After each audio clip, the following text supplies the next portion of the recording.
साथियों नमस्कार, जय भीम जय संविधान। मैं मोहनलाल, आप देख रहे हैं यूट्यूब चैनल ललित 24। साथियों, आज हमारे साथ हरदोई जिले में भीम आर्मी के जिलाध्यक्ष करण पासी जी मौजूद हैं।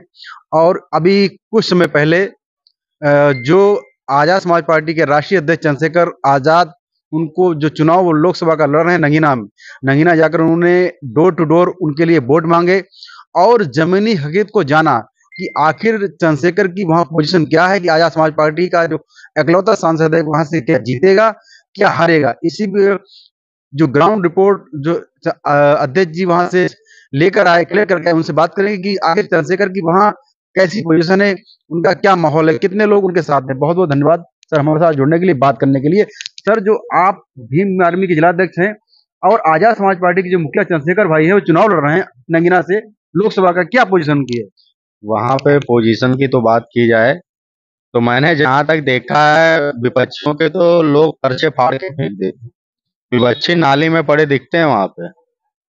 और वहां पे मैंने डोर टू डोर जाकर के देखा है, भाई के नाम से और आजाद समाज पार्टी भीम आर्मी के नाम से जो भी कार्यकर्ता जिस घर में पहुंचता है, सबसे पहले जिस तरीके से कोई बेटा अपने माँ के घर जाता है या कोई भाई अपनी बहन के घर जाता है, जिस तरीके से हम लोग रिश्तेदारी में जाते हैं, तो हम लोगों का स्वागत जिस तरीके से होता है, पहले पहुंचते हैं तो बिठाते हैं, लोग पानी पिलाते हैं, नाश्ता कराते हैं।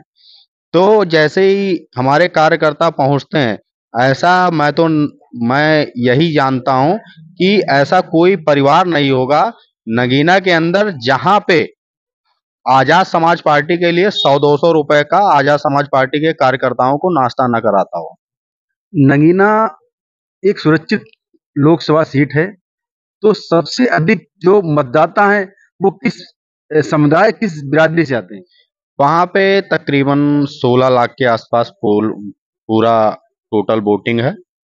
और उसमें लगभग 6 से 6.5 लाख रुपए 6 से 6.5 लाख वोट जो हैं मुस्लिम समाज के हैं। और वही लगभग 3 से 3.5 लाख वोट जो है एससी का है, जो जाटव समाज से, और कुछ हमारे धोबी समाज के लोग हैं, कुछ हमारे वाल्मीकि समाज के लोग हैं, और ओबीसी समाज के भी जो लोग हैं। जो वहाँ पे जो ये अखिलेश यादव जो सपा के राष्ट्रीय अध्यक्ष हैं, उन्होंने जो घटिया हरकत की है वहाँ पे अपना प्रत्याशी उतार के, और ये जो चंद्रशेखर भाई के खिलाफ लगातार बयानबाजी कर रहे हैं। लेकिन अभी अखिलेश यादव ने कहा है कि चंद्रशेखर को जो 22+ सिक्योरिटी मिली है वो बीजेपी के इशारे पे मिली है, इसके बारे में क्या कहेंगे? अरे आप ये बताइए, क्या अखिलेश यादव के पास में सिक्योरिटी नहीं है? क्या माननीय योगी आदित्यनाथ के पास में सिक्योरिटी नहीं है? क्या बहन जी के पास में सिक्योरिटी नहीं है?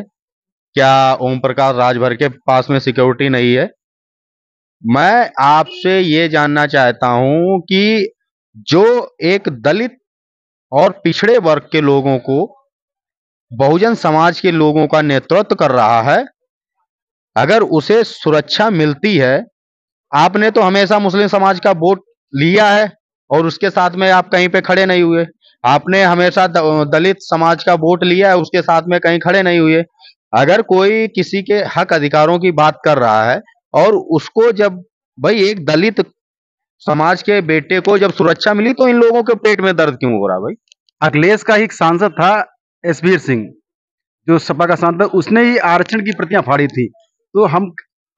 तो हमारा समाज पहले जानता है कि समाजवादी पार्टी हमेशा दलित विरोधी रही है। तो अखिलेश यादव ने कहा कि नाम नहीं लिया डायरेक्ट, और उन्होंने कहा कि उनको अच्छा नहीं लग रहा कि इस दलित बेटे को सुरक्षा मिली है।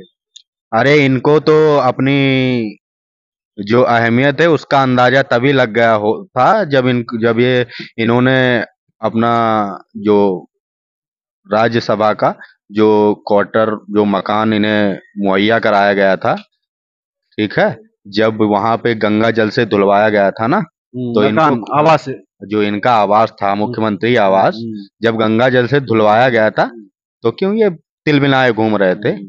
भाई अगर हम दलित हैं तब आप क्यों ये शुद्ध शुद्ध खुद को बताते हैं?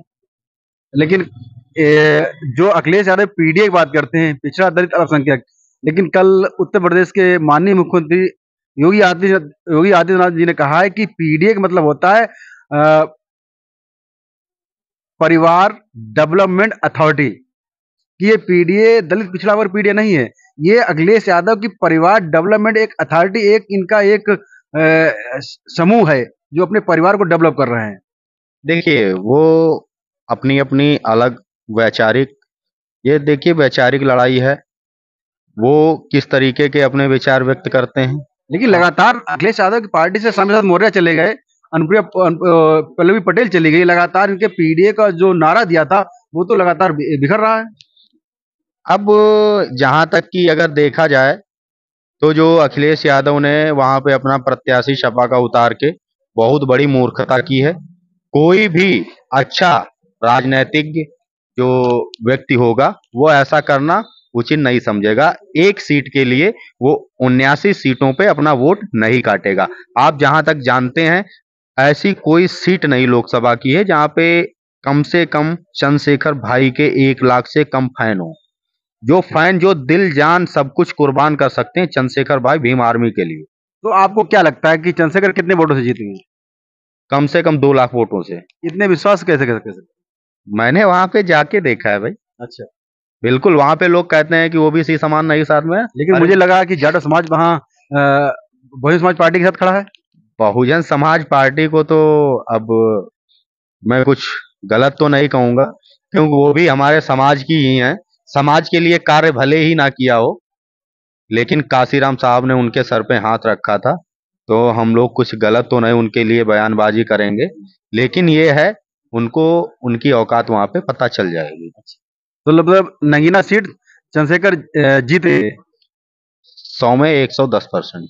तो साथियों, हमारे साथ भीम आर्मी के जिलाध्यक्ष करण पासी जी, इन्होंने नगीना जाकर डोर टू डोर लोगों की भावनाओं को जाना और उनसे बात की कि आखिर आप नगीना में लोकसभा चुनाव किसको जिता रहे हैं।